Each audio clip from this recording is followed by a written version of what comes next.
Voilà, donc je me retrouve pour une nouvelle vidéo à bord de la Mini Cooper. Donc là, je suis en train de longer les bords de la Loire. C'est magnifique. Et la route est incroyable parce que en plus du revêtement qui est très lisse, ça c'est vraiment un asphalte que j'adore, que ce soit pour rouler à voiture ou à trottinette. C'est vraiment exceptionnel comme revêtement. Je pense qu'il y a encore, enfin je sais pas s'il y a mieux que ça. C'est vraiment déjà très très lisse.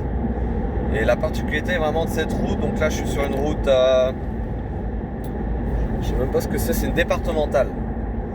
Et elle est vraiment joueuse cette route, et ça part à gauche, ça part à droite. Et puis il y a des tronçons avec de la bonne ligne droite, et puis après ça repart à gauche, ça repart à droite, après tronçon, bonne ligne droite.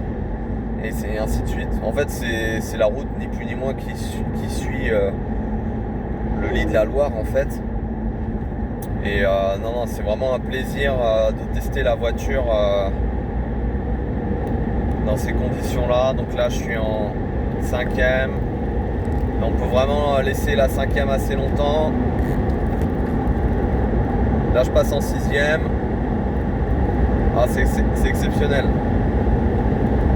La route, enfin la voiture bouge pas. Hein. Je freine parce que il y a beaucoup de radars sur cette route, donc faut faire attention. Hein. Mais la particularité vraiment de cette Mini, je sais pas si c'est le cas avec les autres, si c'est propice à la marque, mais on a vraiment l'impression que la voiture colle bien à la route. Enfin, c'est même pas une impression, c'est sûr. Le châssis tient bien la route. C'est vraiment agréable, quoi. Même dans les virages, ça tient bien la route, tout simplement, quoi. Et c'est vraiment le genre de voiture que j'aime bien conduire. Et à l'avenir, si je veux m'acheter une nouvelle voiture, ça serait une voiture similaire à ce que je conduis, avec un châssis assez proche de la route, enfin, et qui tient surtout la route, tout simplement. Oh putain, mais il est ouf lui. Oh là là. Oh là là, mais mon dieu, là j'ai eu là en direct live. Putain, il m'a fait une frayeur. Alors, en fait, il y avait un camion, un semi en face. Le mec, il a doublé, mais il n'a pas calculé sa distance par rapport au fait que moi j'arrivais. J'étais obligé de piler. J'ai pilé pour qu'il puisse passer. Et si ça suffisait pas, j'avais suffisamment quand même d'accotement pour me rabattre. Mais putain, j'ai vraiment eu un haut le cœur, quoi. Et moi, personnellement, quand je double, je m'assure déjà de ne pas doubler dans une zone morte, c'est-à-dire en montée. J'ai doublé dans un virage, mais j'avais de la visibilité, je voyais qu'il n'y avait personne en face. Et ça, vraiment, faut vraiment faire attention, quoi. Faut jamais se surestimer là-dessus au niveau des distances. Ça va très très vite. Et là, là, ça aurait pu aller super vite, quoi. Je l'ai vu au dernier, enfin, ouais, j'étais en train de faire de la vidéo, donc forcément, ça m'a un petit peu déconcentré un peu. Mais vous voyez, une demi-seconde, une seconde, ça suffit. Parce que je l'ai pas vu arriver, il est arrivé super vite. Et moi j'étais à une bonne vitesse aussi. Donc c'est chaud quand même, des fois. La route c'est chaud. Hein. C'est un chouette métier, mais voilà, il faut toujours respecter les limites de vitesse, les distances de sécurité. C'est la base de la base. Mais encore une fois, bien que j'arrivais un peu vite, le gars il avait pas bien calculé la distance, sa distance et son temps de dépassement, quoi. La distance qui me séparait de lui, de moi, et son temps de dépassement. C'était un Citroën Picasso, le dernier Picasso, pas le tout dernier, l'avant-dernier, qui fait un peu veau d'ailleurs. qui existe en version 5 et 7 places.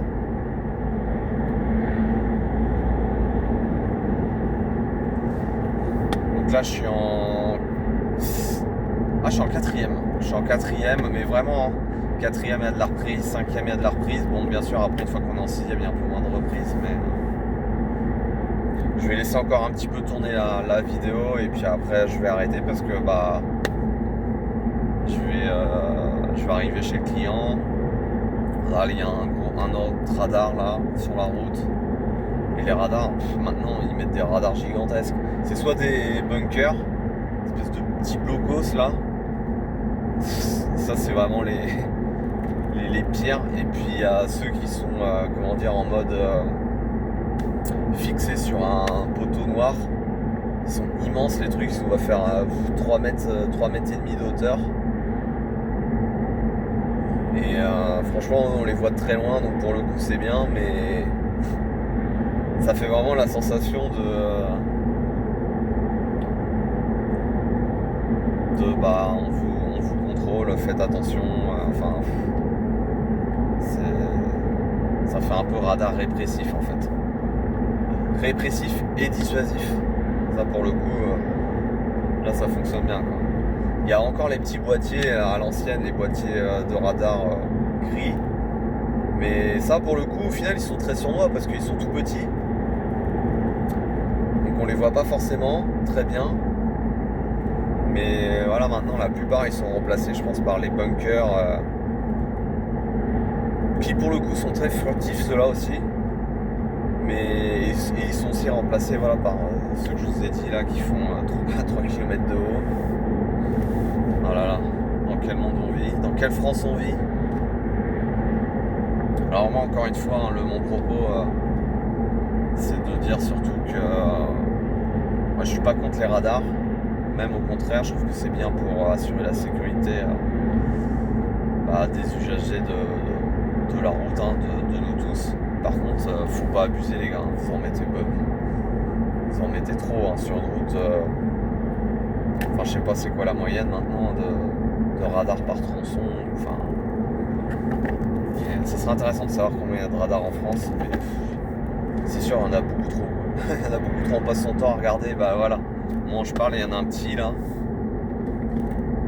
Là ça va faire bien. Le fois je les compte, un de ces 4 sur un convoi, tiens. Mais là ça fait déjà 2. J'en ai vu un petit 3. Il y en a au moins 3 là déjà. C'est énorme.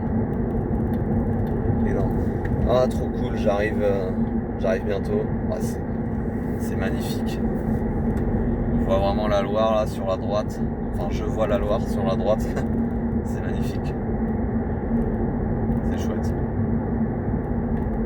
C'est chouette. J'arrive à la ville de Blois. Magnifique ville de Blois. Donc avant j'ai passé Amboise. Pareil, on voit bien le château d'Amboise là à Blois. Et vraiment à Blois c'est un lieu où j'aime bien aller tourner parce que il y a pas mal de missions. C'est dépaysant, c'est sympathique, c'est reposant quoi. La route vers Blois est très reposante. Bien qu'il y ait des radars, mais elle est quand même reposante. Voilà. De toute façon la route est suffisamment sinueuse pour qu'on n'ait pas trop envie de rouler comme un dézingo.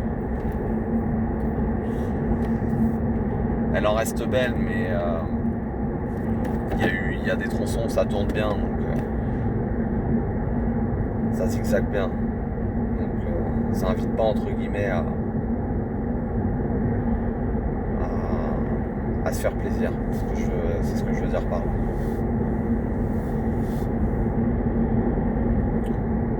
On peut se faire plaisir sur des bons tronçons. Je dirais en général il faut rester sur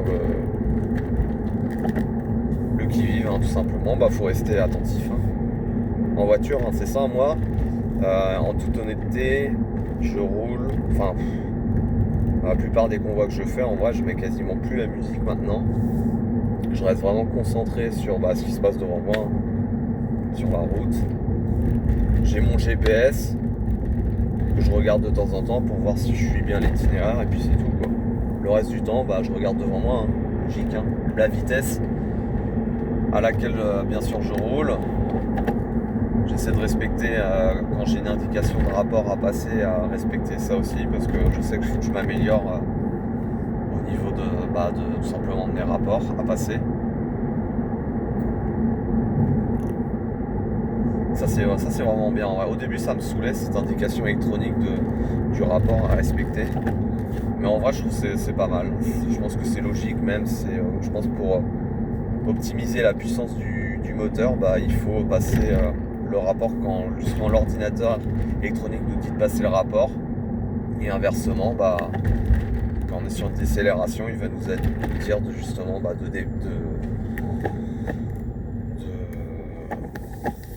de changer de rapport quoi, à la baisse.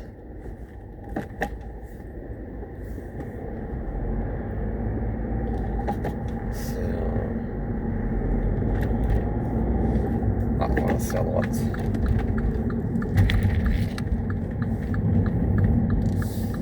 Là par exemple, je suis en troisième.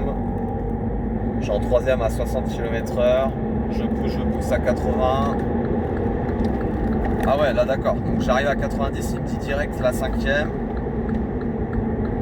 Là je freine, je suis à 60.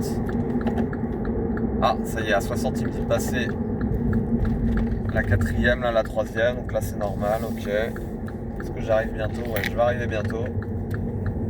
Oh, il y a un X3 rouge magnifique. Avec jantes... non, pas les jantes noires, je crois pas.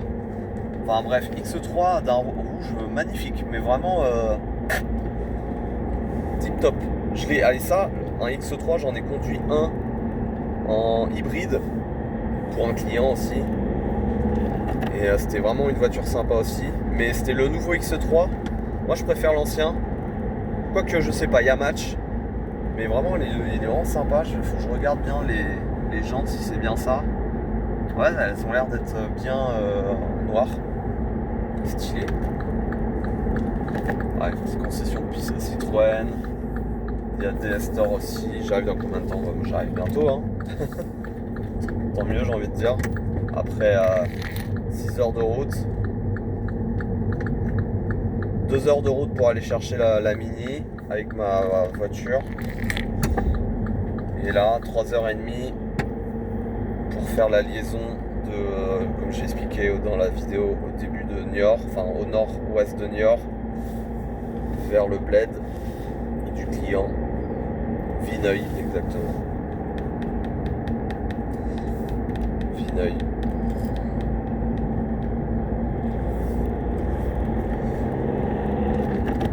Donc il dit de passer. Après voilà, l'assistance électronique sur le passage des rapports, il va vous dire de passer le rapport, je pense, voilà, pour économiser de l'essence ou pour l'écologie, etc. Mais c'est pas forcément peut-être ce qu'il y a de plus optimum si on veut délivrer la puissance. Si on veut mieux exploiter la puissance, c'est ce que je voulais dire. Donc par exemple, quand je passe ma troisième à 40 et que je peux la pousser, ma troisième, je peux la pousser facile à 80, même encore un peu plus. Et dès 70, je crois, il me dit de passer la 4. Donc c'est bien avant ma volonté de pousser ma 3. Quoi. Pareil, la 4, je sens que je peux la pousser encore facile jusqu'à 120. Et à 95, il me dit de passer la 5. Voilà, donc c'était la chaîne du convoyeur. Le convoyeur. Faut que je me trouve un petit surnom, je ne sais pas encore. Mais pour l'instant, on m'appelle le convoyeur. Voilà, ciao ciao, passez une bonne journée et soyez prudents sur la route.